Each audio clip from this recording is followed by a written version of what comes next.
Hello, we begin this hour with news that an Israeli airstrike has killed the father of an Al Jazeera journalist in their home in northern Gaza.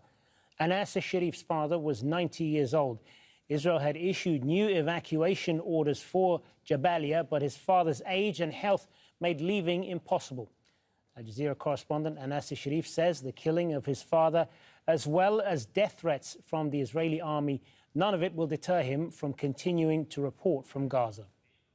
There is no doubt it has been the practice of the Israeli occupation forces. The Israeli occupation forces continue to perpetrate war crimes against innocent civilians. My family was purposefully targeted and my father was killed. It is my own residential home in Jabalia refugee camp.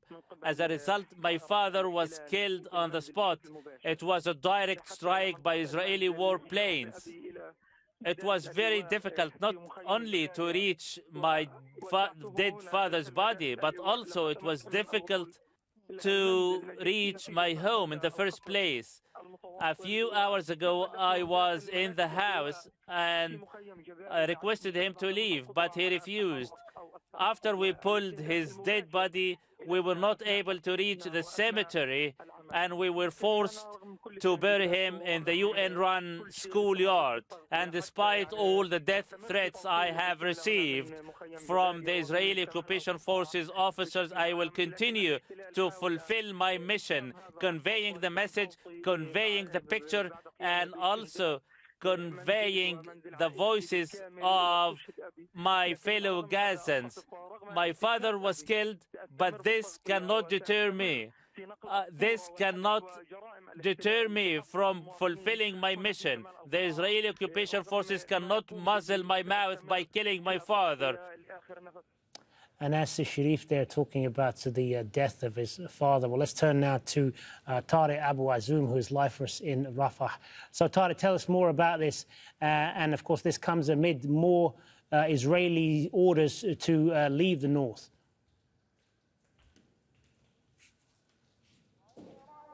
Yes, first we'd like to send our condolences to our colleague al-Sharif after his father had been killed by the Israeli occupation forces in one of the Israeli airstrikes that had destroyed the house in Jabalia refugee camp.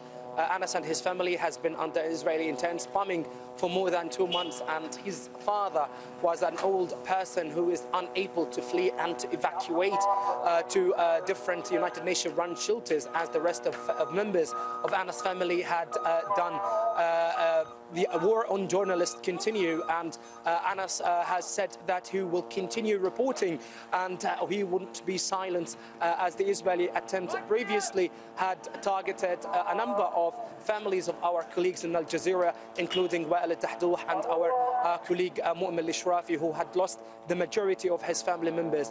It seems that within days we are expected to bid farewell for a lot of family members of our colleagues, which the war did not differentiate between journalists and a militant. Now the situation in the north is very critical, as the airstrikes on the territory did not stop since the early beginning of this morning, where the north of the territory is witnessing unbearable conditions. We are talking about the occupation forces are storming different United Nations run shelters.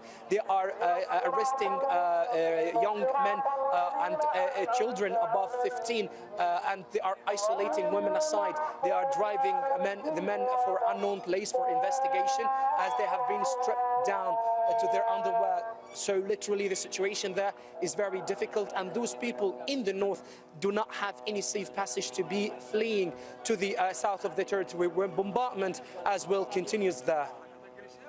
And Tariq, we're hearing as well about more Israeli bombing in the south. What more have you heard on that?